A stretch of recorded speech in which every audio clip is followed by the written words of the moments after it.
এই সেই এমভি জাকির সম্রাট ৩ লঞ্চটি যেটি গতকাল রাত প্রায় 1:45টার সময় দুর্ঘটনার শিকার হয়।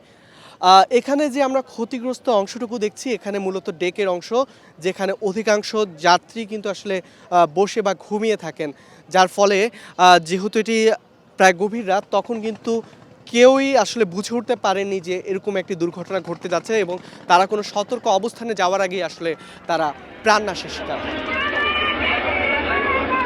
ভোলা থেকে ছেড়ে আসা এমভি জাকির সম্রাট ৩ লঞ্চটি চাঁদপুরের হাইমচরে মেঘনা নদীতে পৌঁছালে বরিশালগামী এমভি অ্যাডভেঞ্চার ৯ লঞ্চটি সেটিকে ধাক্কা দেয়। এতে মৃত্যু হয় ৪ জনের, আহত হন আরও বেশ কজন।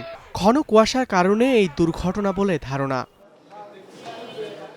ভোলার লালমোহনের সাজু খান রাজধানীতে আসছিলেন আত্মীয়ের বাড়িতে বেড়াতে, আর রাজমিস্ত্রি আব্দুল গনি জীবিকার তাগিদে, কিন্তু সকালে ফিরল তাদের নিথর দেহ। একই লঞ্চ দুর্ঘটনায় নিহত ভোলার হানিফ মাঝি ও মোসাম্মদ রিনার মরদেহ পৌঁছেছে বাড়িতে।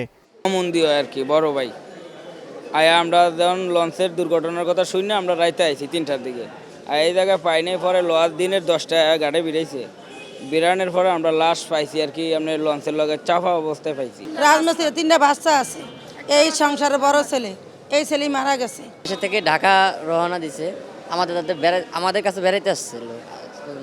এই আসার পথে এই অবস্থা, ঘুমিয়ে দিয়েছে লঞ্চে, আরেক লঞ্চে মারে দিছে।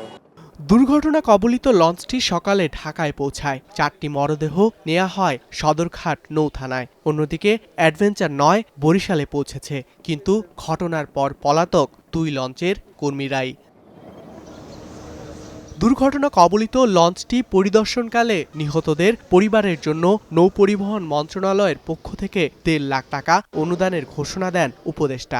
যারা যারা মারা গেছেন তাদেরকে পরিবারকে দাফনের জন্য, কবরের জন্য, ট্রান্সপোর্টেশনের জন্য যা লাগে আপাতত 1.5 লাখ টাকা করে আমরা আমাদের মন্ত্রণালয় থেকে সরকারের পক্ষ থেকে দিচ্ছি। একটা আরেকটাকে যেভাবে আমি দেখলাম মেরেছে, তাতে মনে হলো যে যে চালাচ্ছিল হয় সে ঘুমিয়ে গেছিলো অথবা অন্য কাউকে দিয়ে চালাচ্ছিল। দুর্ঘটনা কবলিত 2টি লঞ্চেরই যারা যারা এখানে দায়িত্বে ছিল তাদেরকে অ্যারেস্ট করার জন্য বলা হয়েছে। ইনকোয়ারি হবে, সেই ইনকোয়ারির পরে বোঝা যাবে। কুয়াশার মধ্যে নৌযান চলাচল নিয়েও নতুন নির্দেশনা দেন তিনি। কুয়াশায় কোনো লঞ্চ রাত্রে চলবে না, যতক্ষণ পর্যন্ত ভিজিবিলিটি ভালো না হয় ততক্ষণ পর্যন্ত তারা ছাড়বে না, এবং যেখানে তারা দাঁড়াবে সম্পূর্ণ লাইট জ্বালায় দাঁড়াতে। বাল্কহেড এই মৌসুমে সকাল 8টার আগে কোনো বাল্কহেড যদি চলাচল করে তাকে অ্যারেস্ট করার কথা বলা হয়েছে। দুর্ঘটনার কারণ অনুসন্ধানে 8 সদস্যের তদন্ত কমিটি গঠন করা হয়েছে। ধ্রুব ইকরামুল, স্টার নিউজ, ঢাকা।